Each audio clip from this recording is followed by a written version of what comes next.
Hi friends, welcome back to the channel. This is your daily news. So let's read the headline together here. U.S. retail sales rebounded sharply in January. And in fact, you can see it in the charts here. So that red line kind of sticking up there, that's essentially your change month over month in retail sales. And the other thing is, it's interesting because we were seeing declines in November, December, and everyone's trying to okay, so what's going on? So there's a couple explanations that you could make the case. So first, I would say, remember, sales doesn't necessarily mean profits. So with inflation, for example, if you raise the price of sweaters, sales numbers are going to go up. And I don't think anyone really mentioned that explicitly, but I'm just saying that's one of the things.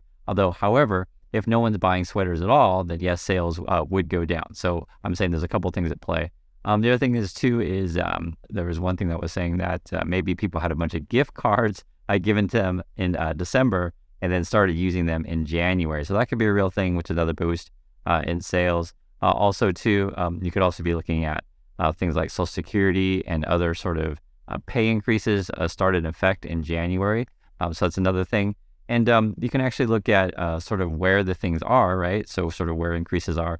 People are dining out a bit more, buying more auto parts. You can look at furniture, appliance, general merchandise. You can kind of see where some of the growth is. But for me and my wife, I'm just telling you guys, we're in Korea, and we started going out more when essentially it's not just a dining. It's sort of when the masks come off. It's just a lot easier for us to go shopping. However, to be fair, the U.S. is different than Korea, and I think you guys have been open much longer than us. So I'm just telling you guys, for us, it's just been like, hey, we've been able to get out. Another explanation as well is I guess the COVID spread has been down in the USA. So there wasn't really like a surge in COVID, which was, it's always talked about these things during the holiday season, but it didn't occur. So January was a good month for retail sales. Will this continue to be, good news or bad news for the market? So this is it's the trick. And I laugh because it's really tricky. We're in an era where it's like, good news is bad news and bad news is good news. The basic gist of it is, if the economy remains strong and the job market, remains really tight, then the Fed needs to keep interest rates raised and keep them up there for longer. Because essentially what you need to do is you need to slow down the economy, because we're trying to control inflation, right? And I'm sure you guys know inflation is tough to control. And it's interesting because we've, as you can see here, this says the U.S. consumer bounces back, but we've been talking about a lot of layoffs in the tech industry. However, I guess if you ask the average American, and I'll show it to you guys here, sort of like, how do you feel about your job security in the next 12 months? People actually feel okay. This is saying, the headline is what consumers expect probably they will lose their job in the next 12 months. Maybe 13%, something like that is what it is. And it was really peaking, basically double that in the 2020. You guys can see the chart here. So it's not like necessarily people are freaking out about their job. But I think it depends on what industry you're in, and I think it depends on what type of job you're going for. So we know that banking and tech is really struggling. Here's another headline. Dollar advances to 6-week peak after strong U.S. retail sales data. And I can just tell you guys, we're in Korea. I see the dollar exchange all the time. It's been very noticeable, and I'm like, what is going on? The dollar keeps spiking, and I just think, in my opinion, this is sort of what the market is sort of expecting what the Fed is saying, right? They're going to keep interest rates up and keep them up there for longer, and people are essentially, you know what? Dollar is cool now. So I'm fine with that. Regarding inflation, we talked about some of the data yesterday, and I showed you some month-over-month charts. I want to show you some year-over-year charts, basically looking at, what's the price of stuff last year compared to this year. It's interesting because the leader on this chart in terms of price increases is the same as the one we looked at yesterday. It's eggs. Eggs are 70% more than they were last year. That's a lot. Butter and margarine, 32%, and fuel, about 27%. Airline tickets are up, 25%. Cereal and pet food, those kind of stuff, 15%, and your car insurance is also up around 15%. Some of the things that were down, which is really interesting, major appliances, so I guess maybe the demand is cooling and maybe supply chains get a little bit better. Bacon's down a little bit, 3.9%.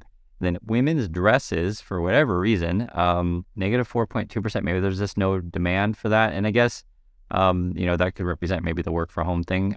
That's the only thing that I could get. And I think my understanding is for retailers, like clothing retailers, they have too much inventory and they need to get stuff off the shelf. So maybe prices are coming down.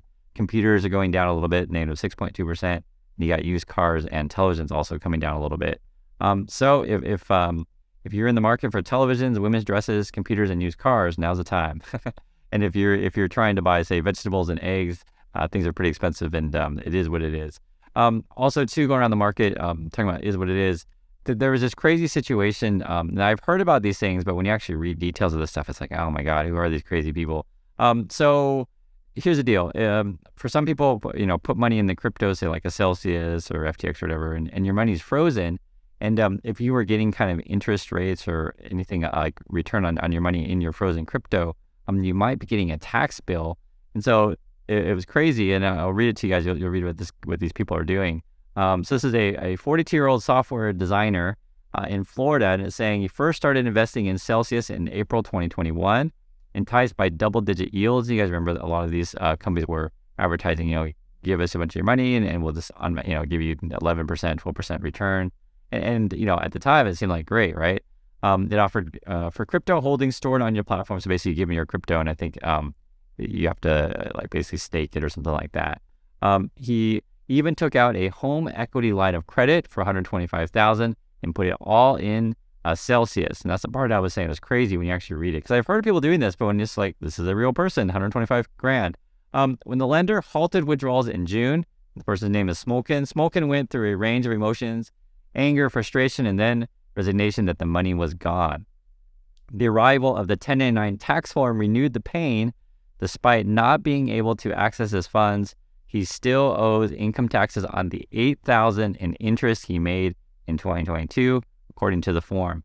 And then as a quote, "I'm honestly freaking out. It's beyond frustrating. I lost the entire thing that earned the interest to begin with." So we'll see how it turns out for him. But yeah, I guess if you earn, he in this case, he earned $8,000 in interest, and he's got to pay taxes on that.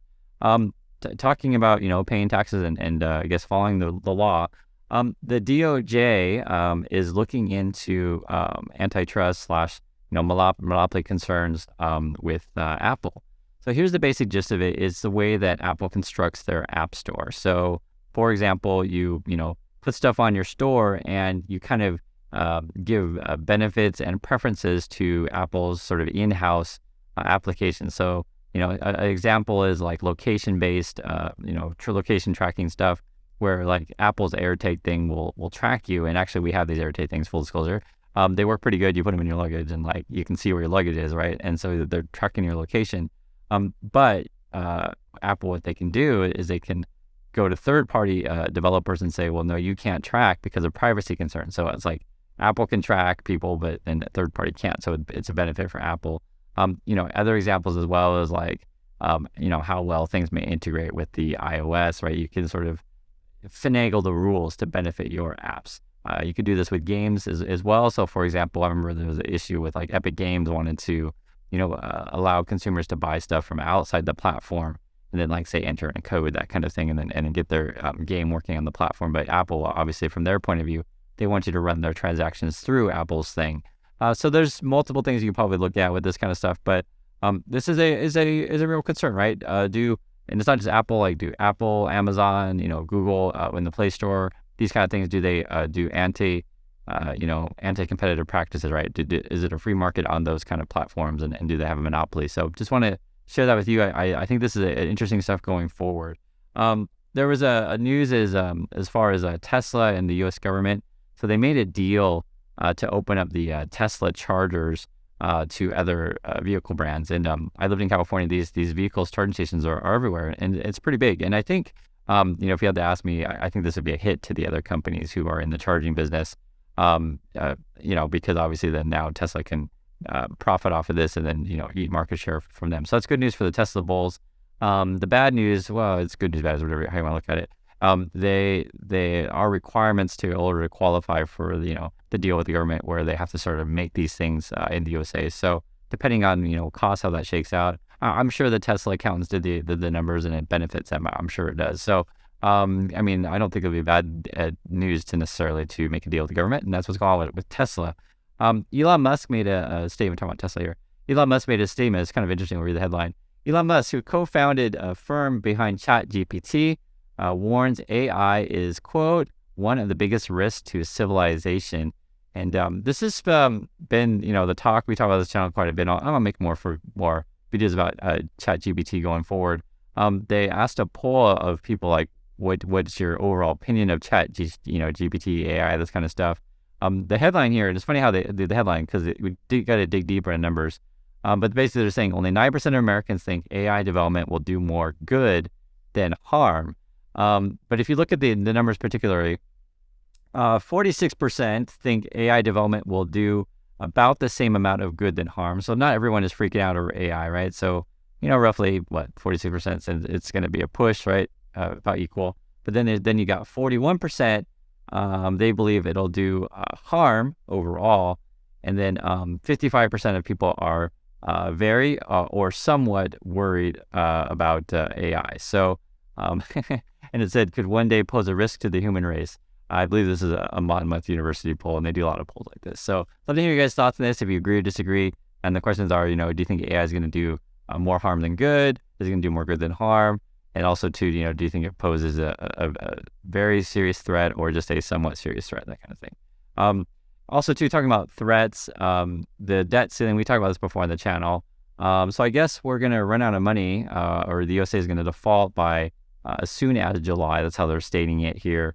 Janet Yellen is warning that maybe we're not paying people Social Security if we don't approve the debt limit. And I was reading through this. This might be an issue again in the coming election. So the last time that I remember talking about Social Security, and this is just what I remember, it would have been Al Gore, George Bush, and that would have been back in I think 2000 election. It was just on the table. They're talking about Social Security. They're worried about insolvency. That was 20 years ago. What we're talking about Social Security is either you're going to figure out how to get more money into the system, right? So, raise taxes essentially, or cut benefits, or both.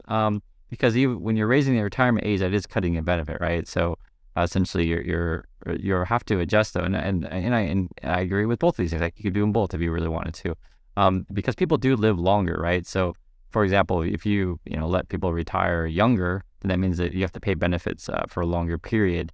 And that is a way to cut. The other thing you could do if you wanted to, you could just say, we're just not going to pay you very much money, and you could cut things that way. So it's either because the system's not solvent. And I personally think that we need to keep Social Security around because it's a safety net, right? Some people don't plan for the future for any number of reasons, and we talk about this stuff on the channel.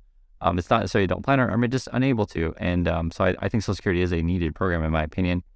And we'll have to figure out how to do that. So love to hear you guys' thoughts on this one. What if you were in charge of this? What would be your solution to keep Social Security solvent?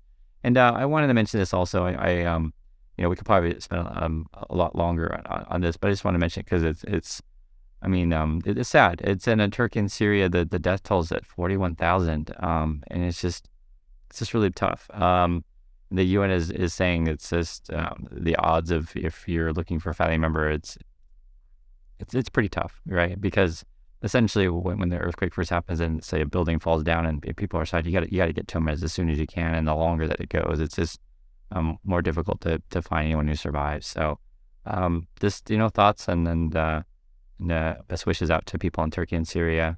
And that's it. So I do appreciate everyone watching, and this has been your daily news.